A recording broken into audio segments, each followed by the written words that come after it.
ये किस तरीके का मापदंड है कि अगर किसी नेता का अपने क्षेत्र में, अपने प्रदेश में जनाधार है, तो फिर ये टैग उसके ऊपर से हट जाता है कि कोई आरोप उसके ऊपर लगा था और उसी आरोप के मद्देनजर उसे पद से हटाया गया था। लेकिन जब देखा गया कि अब यहाँ इसकी जरूरत है, राजनीतिक वोट बैंक इस व्यक्ति का है, तो उसे फिर से नेता बना दिया जाए। देखिए, जहां तक कांग्रेस का सवाल है, वीरभद्र के मामले में उनका ये पाखंड बिल्कुल साफ नजर आता है। जहां तक वीरभद्र का सवाल है, मुझे वीरभद्र सिंह का सवाल है, मैं एक बात कहना चाहता हूं कि पिछले कुछ समय से उनके ऊपर आरोपों की झड़ी लग गई जी। कई बार तो ऐसा लगता है कि ये नेता है कि ये घोटाला स्टोर है। पहले उनके ऊपर आरोप लगा सीडी वाले मामले में, बाद में उन पर आरोप लगा रिश्वत के मामले में, अब उनके ऊपर आरोप लग रहा है कि उन्होंने अपनी कृषि आय जो है 13 गुना करके दिखाई। तो ये मुद्दे महत्वपूर्ण हैं।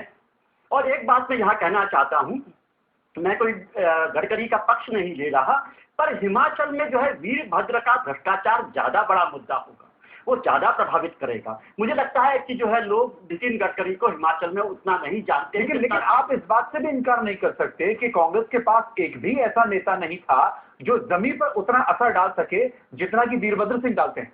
हाँ बिल्कुल, ये तो स्थिति है ही। एक जो विद्या स्टोक्स थी वो काफी मतलब जो है उम्रदराज हो गई हैं, उनके लिए संभव नहीं है। और कांग्रेस ने कोई लीडरशिप पैदा नहीं की वहां पर। होना ये चाहिए कि लगातार जो है एक लीडरशिप पैदा की जाए जो पुरानी लीडरशिप की जगह नया स्थान ले। ये स्थिति कांग्रेस में नहीं है। और मुझे लगता है कि वीरभद्र का मुद्दा जो है कांग्रेस को बहुत परेशान करेगा और उसका असर निश्चित तौर पर। मैं एक और बात बता देता हूँ, ये अभी जो है बीजेपी की प्रवक्ता ने कहा कि वो जो है पाक साफ साबित हो जाएंगे, पर जब तक जो है गडकरी पाक साफ साबित होंगे तब तक तो हिमाचल में वोट पड़ चुके हों। जी बिल्कुल, तमाम तरह की बातें यहाँ पर की जा रही है। ये आरोप प्रत्यारोप का दौर नहीं है, लेकिन कहीं ना कहीं जो विधानसभा के मुद्दे हैं, स्थानीय मुद्दे हैं, उन मुद्दों को देख करके बाकी वहां की जनता को वाकई वर्तमान की सरकार से फायदा हुआ है या नहीं, या विपक्ष की जो पार्टी है वो जो वादे कर रही है उसे वो पूरा कर सकती है कि नहीं। क्योंकि यहाँ पर चुनाव प्रचार के दौरान, भाषण के दौरान बताइए, मैं पिछले दिनों ये देखता हूँ कि मोदी जी की जो बातें बड़ी मजेदार लगी, शायद सारे जो है छोटा से प्रभावित हुए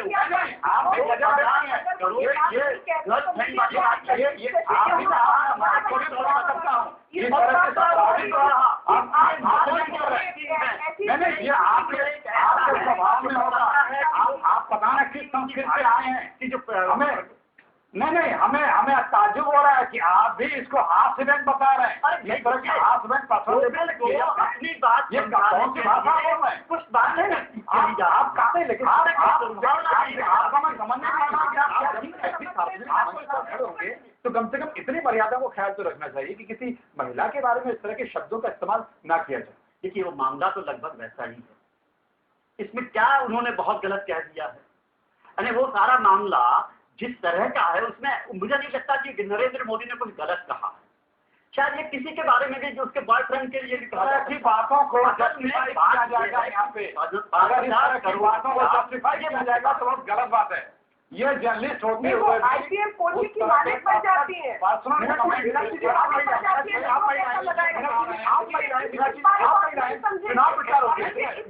चुनाव प्रचार होते हैं, चुनावी सभा होती है, चुनाव प्रचार होते हैं, चुनावी सभा होती है। लेकिन पिछले कुछ समय हमने देखा है कि राजनीति की स्वतंत्रता का कहीं ना कहीं अभाव देखा गया है। और जिस तरह से राजनीति में भाषण होते हैं, जिस तरह से राजनीति में एक दूसरे पर आरोप प्रत्यारोप किए जाते हैं, क्या आप मानते हैं कि कम से कम शब्द जो इस्तेमाल किए जा रहे हैं वो कहीं ना कहीं राजनीति, राजनेताओं की साख को गिराया जा रहा है? ये एक में देखिए, जिस प्रकार से ये मेरा सवाल आपको शब्द गिनवाना चाहती हूँ, आपको मैं शब्द गिनवाना चाहती हूँ जो इस वक्त आपके IND मिनिस्टर बैठे हैं मनीष तिवारी का।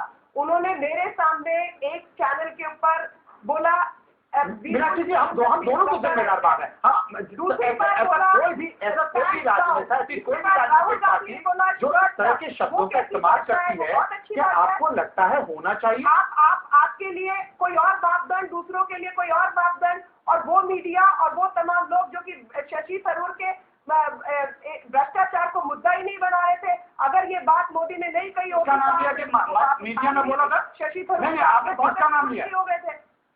नहीं आपने अखिलेश जी किसका नाम लिया? अखिलेश जी अखिलेश जी हम मुद्दे से भटक रहे हैं। अखिलेश जी हम मुद्दे से भटक रहे हैं। नहीं हमारा सवाल ये है, अखिलेश जी हम मुद्दे से भटक रहे हैं। मेरा सवाल ये है कि क्या इस तरह की भाषा का इस्तेमाल कर हम गुजरात चुनाव जीत पाएंगे? क्या इस तरह की भाषा का इस्तेमाल कर देखिए हिमाचल का चुनाव जीत पाएंगे? जवाब दे रहा हूं, विकास पर क्यों जवाब दे रहा हूँ, बिजली पानी सड़क रोड जवाब दे रहा हूँ, भाषण क्यों नहीं होते? इनके आंकड़ों पर भाषण, एक मिनट में जवाब दे रहा हूँ, राजस्व पर भाषण क्यों नहीं होते? भाषा में दिया जाता है जिससे जनता को उस तरीके से आकर्षित किया जाए। अखिलेश जी आपसे सवाल। देखिए गुजरात में क्या हो रहा है कि आज मोदी जी के पास कोई उपलब्धि बताने को नहीं है। उनका डे वन से आप स्पीच देखें, डे वन से वो सिर्फ बड़े लोगों पे अनर्गल आरोप लगा रहे हैं और उन पे ओछे कमेंट कर रहे हैं, सिर्फ इसलिए कि लोकल इशू से मुद्दा डाइवर्ट होकर के एक दूसरे इशू से बहस वहां शुरू हो जाए। लेकिन कांग्रेस पार्टी के किसी भी लीडर ने उनके उस जो बिछाई हुई चाल है इस मुद्दे से भटकाने की, आज तक उसमें आप ट्रैप नहीं हुए, हमें ट्रैप होना है। हम वहां के मुद्दे, लोकल मुद्दे बात हो जाने दें,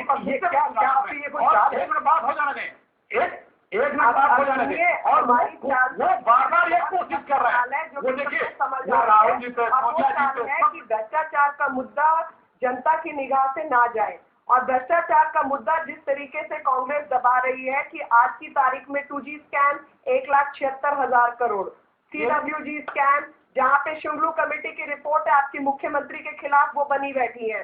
आपका कोल स्कैम जिसमें आपके प्रधानमंत्री का डायरेक्ट नाम आता है, CAG की रिपोर्ट है।